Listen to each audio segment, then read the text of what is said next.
Sean, what's it say about the resolve of your team to be able to take the Purdue game, compartmentalize it in a few days, and flip the switch so quickly to Michigan State? Yeah, I mean, in kind of our first time going through, a season, obviously, and then some adversity, that was exactly what I wanted to see, and what I'm accustomed to seeing in kind of our teams and our programs of if you have a rough game, all we do is go back to work, we look at it, we fix it, and then we try to get better and come back out and have a time to respond. So that was exactly what I wanted to see from them. I'm really proud of us for doing that.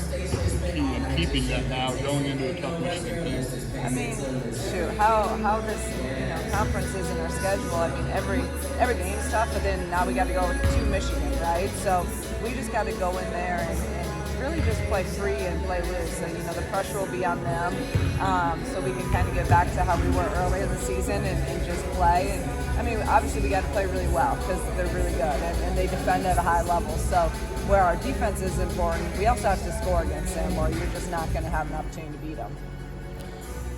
Just the bench production and how much you've talked about that. What is that the key maybe? Because some of your bigger wins you've gotten that production. Is that kind of the next step that this team needs to take? Yeah, no doubt about it. And you saw, I thought our bench was really good in the Michigan State game. Jayla was key in her minutes, just really aggressive and productive. Jada was really solid, and the bigs for small minutes, they were solid as well. So we need that. We can't win with 5 people, and I've said that. They know it. So what we've done and what I've done and our staff's done in the team is just continuing to work with them, develop them, and pour confidence into them because we need them to be productive. It's just, there's no other way to put it. And for Jayla specifically, I mean, the three-pointer, she in the second quarter, she's basically walking down the floor because she knows it's going in, essentially.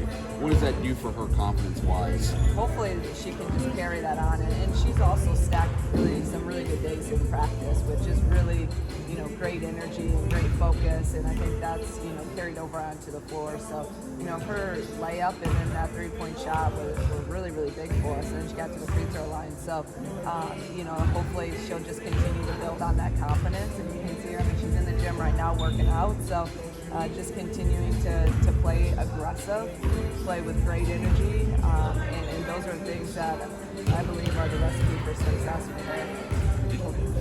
Did you anticipate conference play being more of a half-court kind of deal where you were going to have more trouble getting out in transition and playing in the 80s, or is there something you put your finger on that says we got to get back to that these last couple months? I feel like that's always, even when we were at Dayton in the A-10, you get in conference play and people they know you, they know what you want to do, and they are going to take certain things away. And for us, it's our transition. So you see a lot of people just get people back. Like they're not even, they won't even crash. They're just going to get people back. We're used to that.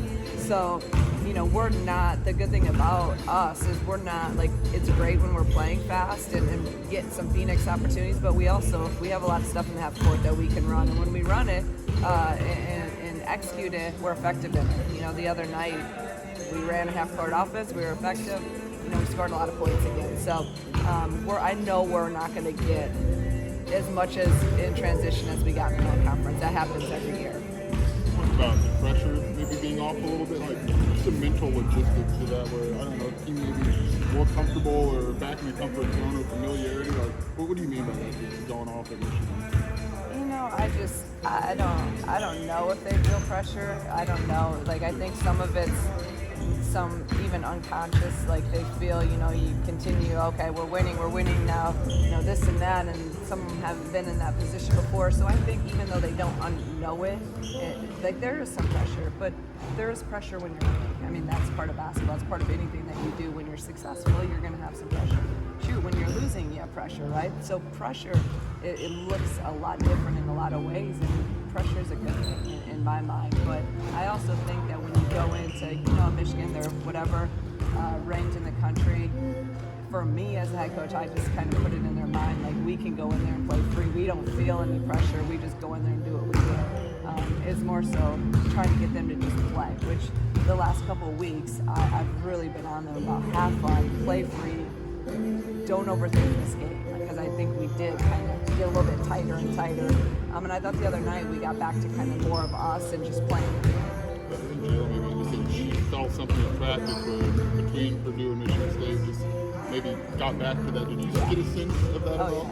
Yeah, I said it, and sometimes you have those weird moments in the season, right, where, it's that kind of, we're getting into February, it's that grind of, every day is kind of out, it almost gets just tedious and monotonous, but after that Purdue game, I mean, we got after it, and we just had unbelievable energy from every single person, and everyone had probably their two best days.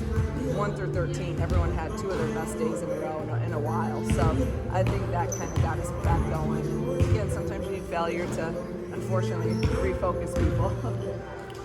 It's my understanding, like a couple years ago before you even got here, Josh started what was called the player assistant program or mentorship program. I know Adalia has Deion Thomas, so former athletes can talk to players about what they're going through and stuff like that. I know you used to play, but did you find when you got here that your players kind of have the support that they kind of need, not only just in the weight room or in the strength department, or just mentally as well? Oh my gosh, they have everything they need here. The resources that we have and these players have are second to none, from the mental health to, academics to just mentorship and what they want to do career-wise. The weight room, obviously our staff. And I think that they understand that, and I love our kids because they utilize all their resources, and that's going to make them the best version of themselves. Thanks, Shauna. Thank you. How big is this? Just in terms of where you guys are in the standings and where you want to be as this moves forward, like how big is this opportunity for Michigan? Yeah, it's a great opportunity. I've been telling them that. It's another ranked team and a road game where it'd be great to get a staple, really big resume building road win. But I also just want them to focus. Yeah, there's a great opportunity, but I also want them to focus on being us and again, not putting too much pressure on one game, because at the end of the day, it's one game. And we got to go in there, we're going to attack it like we attack every game, and then whatever happens, we move out from there. But obviously, anyone that understands basketball, it's a big game and it's a big opportunity. Do you guys talk about the double bye coming up in the Big Ten tournament, or is that not a big deal? I mentioned it maybe a week or so ago, but right now, this team, I don't think we're there yet in terms of like last year's team that did. Their 5th, 6th year players, we would sit and I would tell them, hey, you need to win this game because of Ned and this and that, and this team doesn't need to focus on that. We need to focus on going 1-0 each and every day, because you can't get too far behind yourself or too far in front of yourself. If we take care of business daily, then the outcomes will take care of themselves. I don't think we're there yet in terms of the maturity of our team. When you look at them, Jayla kind of references the length that they present guard-wise. Are they similar to any of the teams you kind of faced this year? What do you kind of look to do against them? I think that they're probably similar to Indiana, I would say, because they defend.